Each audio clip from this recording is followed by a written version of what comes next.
Yo, this is Boy Sand with hiphopauthority.com, the new and the true. Peace. Yo, DC, what up? What up? Yo, DC, what up? Yo, those rhymes I was just rapping, I ain't write those. Those were Dilla's rhymes. Alright? I just felt moved to spit those, yo. Yo, make some noise for my DJ Sosa. Alright. Yo, my name is Homeboy Sandman. Got my brother Joey Nye in the house with his lovely wife. Word up. And I'm here as a member and a component of this Morning in America Dreaming in Color tour. Y'all pick that record up? Brother Ali is the brother. The Reminders is the brother and sister. Make some noise for the Reminders. What we do is we come on here like a mighty 1, 2, 3 punch. You know what I'm saying? The Reminders just bruise your midsection. I'm about to come up and take it to the neck and head. Get one of y'all in the Adam's apple.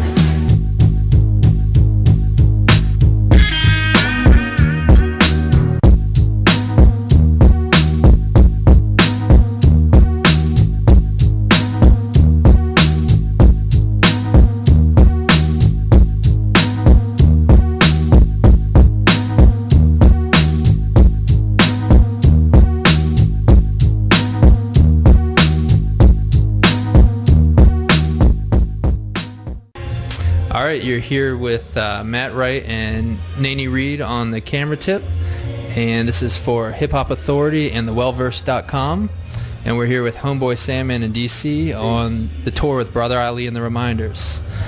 Alright, tell us a little bit about the tour.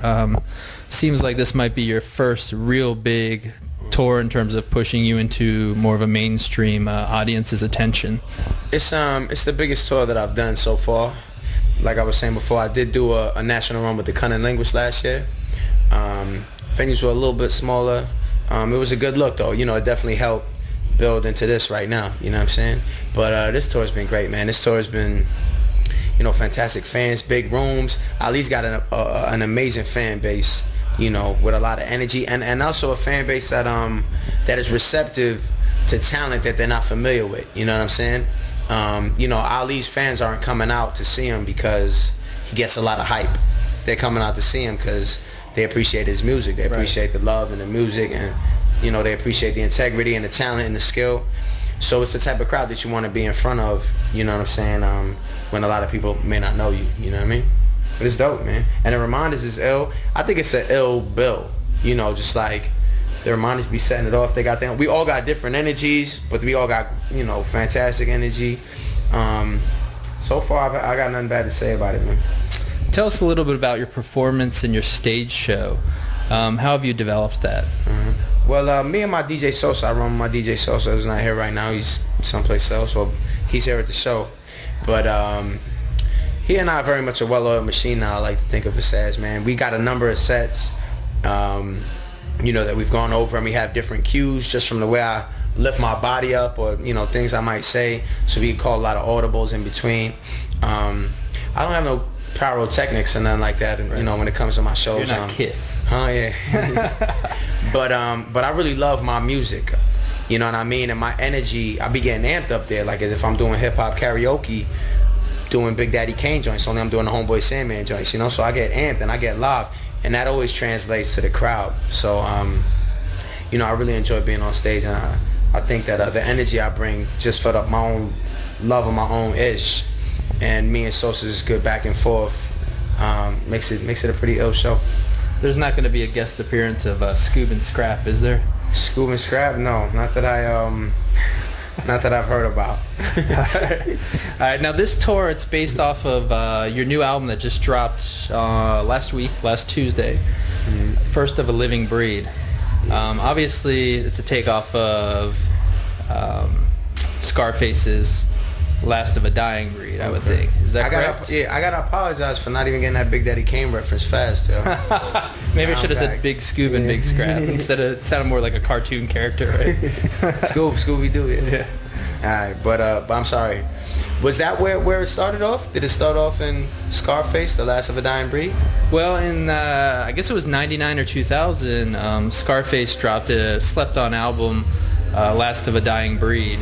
Oh yeah, but and I felt like the phrase was already out before he called his album. It right? probably was. I'm just thinking because you're a hip-hop guy, that maybe that was something that you had known about. And I remember when Scarface had that album. I actually never heard it, but I do remember it coming out. But yeah, I didn't think at all about that when I was naming my album. I was thinking more about the the phrase itself. Because a lot of people tell me I'm the last of a dying breed. Just because I very important to me are a lot of the values that have been important to hip-hop music since its inception. You know what I mean? That today are very, it's kind of people are nonchalant about them. Like just things just as simple as you have conversations now about people like writing other people's rhymes and stuff like that. Stuff that's just like, I would think like, that's the most horrible thing that could ever happen. You know what I mean? Or like, people just taking a real living person's name and saying that's their name. You know what I'm saying? All types of crazy stuff that I would never do. I mean, my raps come from me. I really got so much respect for Ali because he puts his self into his rhymes so much. You know what I mean? And I'm able to relate to that, even though he's a lot more personal, and that's something that I've been thinking about a lot on this tour. But my rhymes are me. Like my rhymes are the truth. You know what I'm saying? And I represent, people meet me and they're like, yo, you the same way in real life as you are on your record. And I'm like, of course I am. Like, what are people not the same way? That's, like, that's acting, you know what I mean? Like, that's like Tom Cruise or something, pro wrestling, whatever it was, But yeah, I'm an MC for real, you know what I'm saying? So I do get that last of a dying breed, but I want people to understand that I'm the first of a living breed. I want them to feel the optimism. There's cats like me, there's cats like Ali, there's cats like Odyssey, there's cats like Blue, there's cats like I Am Many, there's cats like Sane and Soul Con, and I could go on and on while I see the cynic. There are people who are doing it with love and integrity and for the right reasons, and people who are not corny people, who are making amazing music. Yeah. You know what I mean? And we're about to turn the tide. You know what I mean? Everybody's talking, we the first of a living breed. There's no life in doing something that's been done before. That's dead. There's no life in a photocopy. There's no life in a song like every other song, a persona like every other persona, or there's no life in that. That's death. That's zombie status and all this, whatever, we just following whoever, that's zombie status. This is the living breed. This is the innovation, you know what I'm saying? The creativity and the ingenuity, bringing new stuff. So that's what the title's about, Excellent. Now, what's the process for you in terms of crafting your music? You did you had the 2 EPs, obviously, that kind of brought you into more attention towards people and Stone's Throw. First, you had the Subject Matter EP, and obviously you had songs on here about like your possessions in your house, toothbrush and all that jazz. And then you got the new one, which actually isn't even open, but the Chimera EP. And then those two led to the LP. Right. What's the writing process for you, and to be so, productive with the musical output, and also so diverse with the type of subject matter and songs you're making? Well, I think a lot of it comes to the fact that I'm writing all the time. Like, I haven't been writing as much on tour just because we're always driving and just want to take a nap whenever you get a chance to. But for the most part, I'm writing every single day. And my DJ Sosa is also my engineer at Ampliphonic Studios. So I'm recording a song or 2 songs every single week. You know what I'm saying? And I'm just like, I get my happiness in my life. Like, I don't make joints because it's my job. You know what I mean? It's a good thing that I'm able to make a career out of making music, because otherwise I wouldn't be able to stop doing it. It's where I get my happiness from. I get my happiness from creating. Like, the whole world could be falling apart, and if I write an ill bar, I'm like, hell yeah. And if everything else is nice on paper and I don't have, and I'm stuck on a bar, I'm like, I'm frustrated. You know what I'm saying?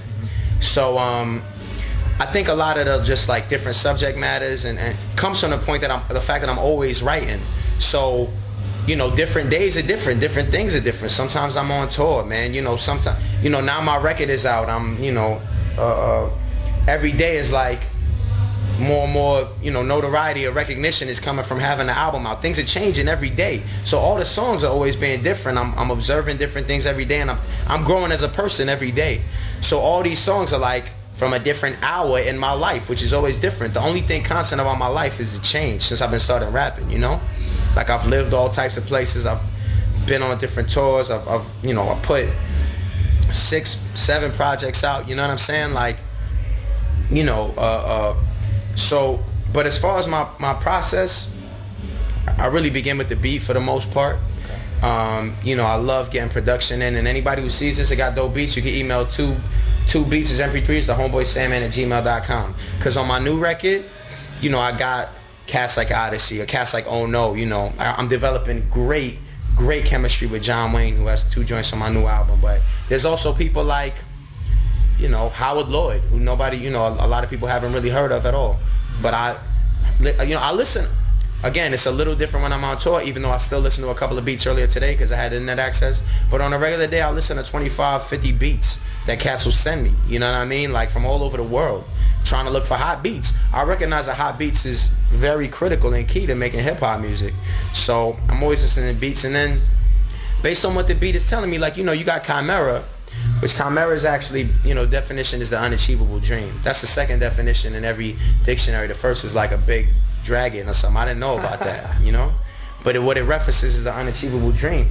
And the production on there is very dreamy. You know what I'm saying? Very lava lamp status. The flows are very sparse. You know what I mean? It creates an aura and a vibe.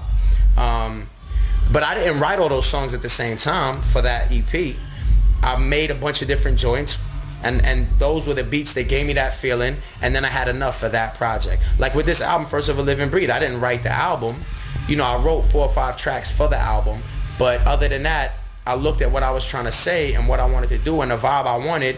And I had 120 joints to choose from of what, So I got all these components sitting, in Sosa's studio from always crafting, and then I take them and I form, with subject matter. I had all those songs, and I was like, yo, I got enough songs about things that nobody's really covered that I could make a point. You know what I mean?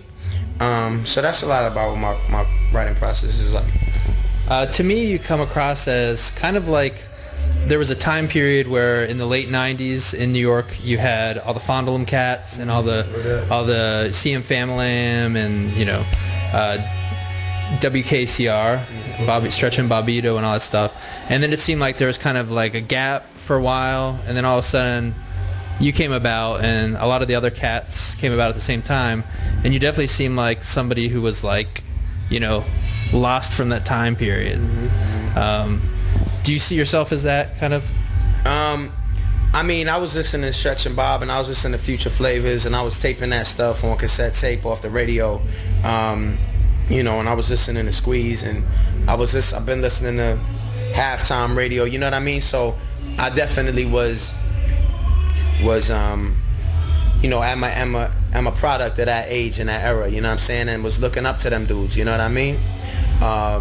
So I definitely, I think that could be, I think that'll be a lot of the reason why maybe I give off that type of vibe, you know what I'm saying? Like,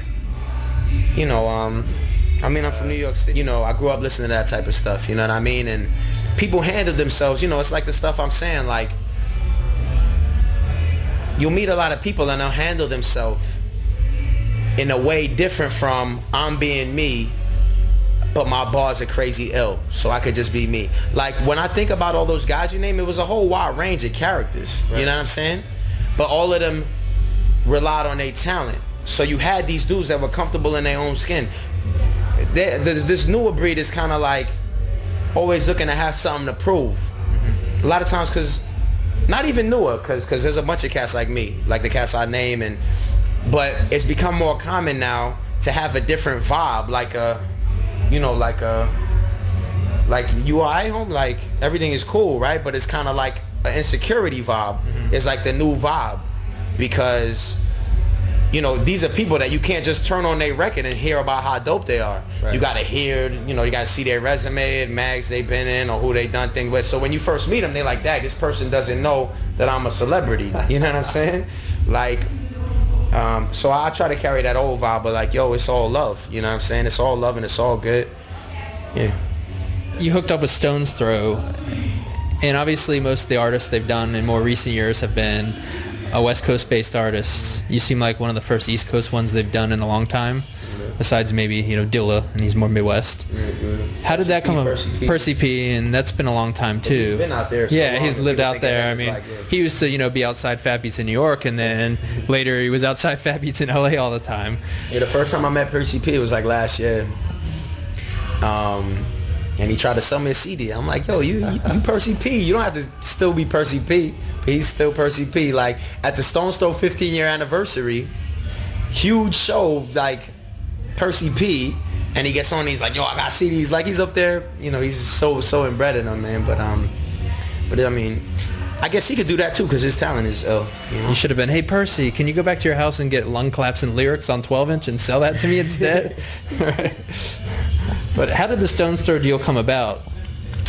The Stone's Throw deal came about actually because big shouts to John Wayne for introducing Peanut Butter Wolf to my joints. He's the one that introduced Peanut Butter Wolf. And at the time, CX Kidtronics, who's another label mate of mine, who's going to be putting something out, I think, in November. But his music is like kind of punk, kind of hip-hop punk. He was working on his full length. And I guess Wolf, from his exposure to me, came to find that, I have an aptitude, rocking different types of production that Cass is not always rocking. You know what I mean? So that's what we first, because a lot of CX's production is like kind of wacky, but the type of stuff that I could rock, like I could rock some wacky-ish, I could rock some, more traditional-ish.